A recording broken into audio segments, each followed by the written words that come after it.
Okay, test 1, test 1, 2.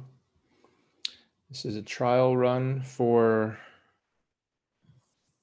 spring 2020, second half of the semester.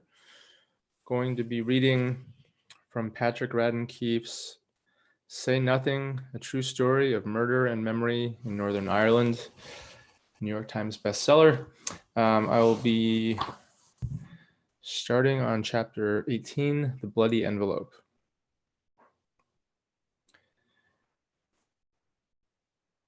The spring of 1988 was a season of funerals in Belfast.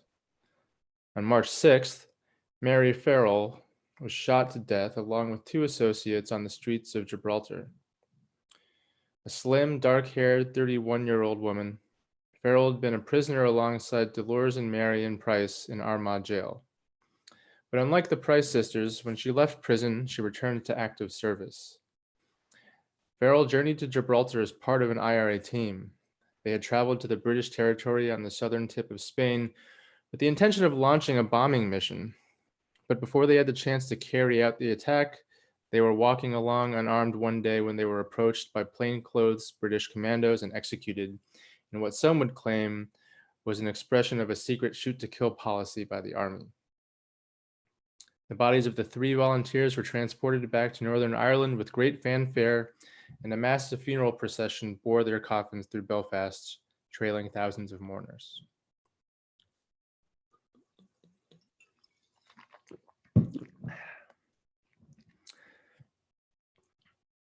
Father Alec Reed would help officiate at the graveside. Reed was 56 with a long lined face and small hooded eyes. He'd grown up in Tipperary, and while still in his teens, he had joined the Redemptorists, an order of Catholic priests who dedicated themselves to the salvation of the poor and abandoned. Reed moved to Belfast before the outbreak of the Troubles in the early 1960s and joined Clonard Monastery, a great old Gothic structure erected at the end of the 19th century that straddled a line between the Republican Falls Road and the Loyas Chunkel. The founder of the monastery had come to regret this location, reportedly remarking, quote, "I doubt if there was ever more troublesome a piece of property that was acquired," end quote. But it gave Father Reed a vantage point from which to witness the Troubles up close.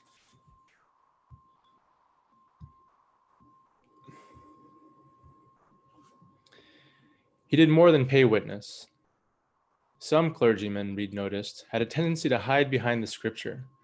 But he was a priest on the streets, he likes to say, always in the thick of things, a ghetto diplomat quietly negotiating disputes. Occasionally, he would find himself in the middle of a paramilitary feud. This could be dangerous, but as Reed said to one fellow priest who questioned the wisdom of inserting himself into such dicey situations, quote, "In for a penny, in for a pound," end quote. Reed possessed an unerring faith in the power of dialogue. If you could just get people to talk, he believed, the most bitter antagonists could discover common ground.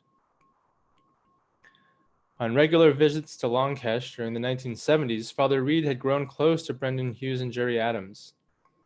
Adams, who lived near Clonard, had grown up going to the monastery once a week for religious instruction. After Adams was released from prison, Reed would shuttle messages between the young leader and his comrades like Hughes, who were still locked up. Reed seemed so often to be engaged in one intrigue or another that Hughes gave him the nickname "behind the scenes." Reed may have assisted the provost by playing messenger, but that did not mean he condoned their activities. On the contrary, he was deeply unsettled by the violence that had torn his community apart. Reed was a quiet man, and his fellow priests would often see him pacing the monastery garden, clutching a cigarette deep in thought. His job, he felt, was to speak for the victims, to represent the next person who might be killed in the conflict. He had no particular party. His only allegiance was to those who had been and would be cut down. Reed believed that there were opportunities, even in the darkest times, for grace, that the direst scenarios one could still follow the example of Jesus, or that in the direst scenarios one could still follow the example of Jesus, that war could call forth the very worst qualities of humankind, but also the best. Quote, "You meet God in the midst of the troubles," he would say. At IRA funerals, one perpetual source of tension was the presence of British security forces. With so many IRA members out in the street, the RUC and the Army rarely missed an opportunity to monitor these occasions, taking pictures and gathering intelligence. But to the mourners, this intrusion could feel disrespectful and intimidating, even smug, particularly when the people being buried had been felled by a British bullet. As the coffins of Mary Farrell and her accomplices were carried through the streets of West Belfast, however, there was not a policeman or soldier in sight. Evidently, the authorities had been instructed to stay away. Amid a forest of Celtic crosses in Milltown Cemetery in West Belfast, Gerry Adams and other notable Republicans gathered around a freshly dug grave, surrounded by thousands of mourners, as the first coffin was lowered into the ground. Having been elected to Westminster 5 years earlier, Adams was now a member of Parliament. He often presided at Republican funerals. Father Reed began to intone a prayer, but as he spoke, he looked up and saw movement on the edge of the stationary crowd. A man in the distance, a burly man dressed in a dark anorak. He was walking towards the mourners with unsettling purpose. Reaching into his jacket, he pulled out an object that looked like a smooth black egg. Reed thought immediately that it must be a stone. People were forever throwing stones in Belfast.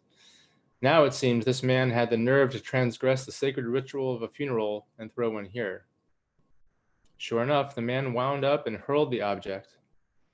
Then Reed heard the sharp crack of an explosion. It wasn't a rock, it was a hand grenade. People flew into a panic, scrambling in every direction, diving behind the headstones, sliding in the mud of the freshly dug grave. Sensing the possibility of a stampede, Adams seized a megaphone and bellowed, "Will peoples please stay calm?" Boom! A second grenade exploded. Several mourners started to sprint toward the man to take him down, but before they could reach him, he pulled out a pistol and began shooting. A slow-motion chase ensued as the shooter backed out of the cemetery, firing shots and chucking grenades down a sloping hill towards the M1 motorway, and dozens of mourners pursued him, weaving among tombstones for cover, advancing cautiously. By the time he reached the M1, where cars whizzed by, the gunman had run out of ammunition. His pursuers converged on him and beat him unconscious. He was arrested and identified as Michael Stone, an East Belfast loyalist who was a member of the Ulster Defence Association. He'd gone to the funeral that day hoping to kill Gerry Adams and other top Republicans. Stone did not succeed in hitting Adams, but he did kill 3 other mourners and wound more than 60. And so a second giant funeral was arranged in order to bury the 3 victims of this attack. Tensions could scarcely run higher. Adams had darkly suggested following the cemetery murders that it was no accident that the authorities had chosen to steer clear of the funeral, that they may have done so in collusion with the loyalist gunman, quite aware of his designs. The following Saturday, Reed attended the funeral mass of Kevin Brady, one of the dead mourners at St. Agnes Church. When he walked out of the church, a huge funeral cortege was making its way along Andersontown Road towards the cemetery. Brady had been a cab driver, so in addition to the usual mourners, there was a small fleet of black taxis inching along as a guard of honor. The victims would be buried in the same ground upon which they had been killed just days earlier. People were massed in the streets, angry and embittered. Gerry Adams was among the mourners. Father Reed walked out of the church and joined the procession, seeking out Brady's family, who were walking behind his coffin. But just as Reed was reaching the family, there was a commotion. A car appeared, a squat silver Volkswagen, on the road at the edge of the crowd. The vehicle accelerated out of nowhere, then came to an abrupt stop, halted by the phalanx of black taxis that were leading the procession. A surge of anxiety radiated through the crowd. Was this another attack? The Volkswagen abruptly reversed, scooted backward at a dangerous clip. Then it stopped and was immediately engulfed by people. There were 2 men inside the vehicle. As hundreds of mourners swarmed the car, one of the men flashed something. "He's got a gun," somebody cried. "It's the peelers, the cops," somebody else shouted. One of the men had indeed waved a pistol and, in panic, fired a shot in the air. But even as the mob immobilized the car and several men climbed on top of it, and someone else kicked in the window, and the mourners began to drag the men out of the car and pummel them and tear at their clothes, they never fired at the crowd. They weren't police officers. They were soldiers. Two British corporals, Derek Wood and David Howes, who'd been driving in the area when they took what would prove to be a lethally misguided wrong turn. Upon realizing that they had driven into the path of a funeral, Howes and Wood had panicked and tried to escape. But by that time, they were hemmed in by black taxis and consumed by the crowd. Somebody arrived with a lug wrench to smash the window screen Father Reed saw. Father Reed saw two men getting pulled out of the car, then dragged and shoved into a nearby park. There, the mob stripped their clothes off so that the corporals were dressed only in their underwear and socks, and forced them onto the ground and beat them. There was a madness in the air, you could taste it, and Reed knew as he approached the scene that these two men were about to get shot.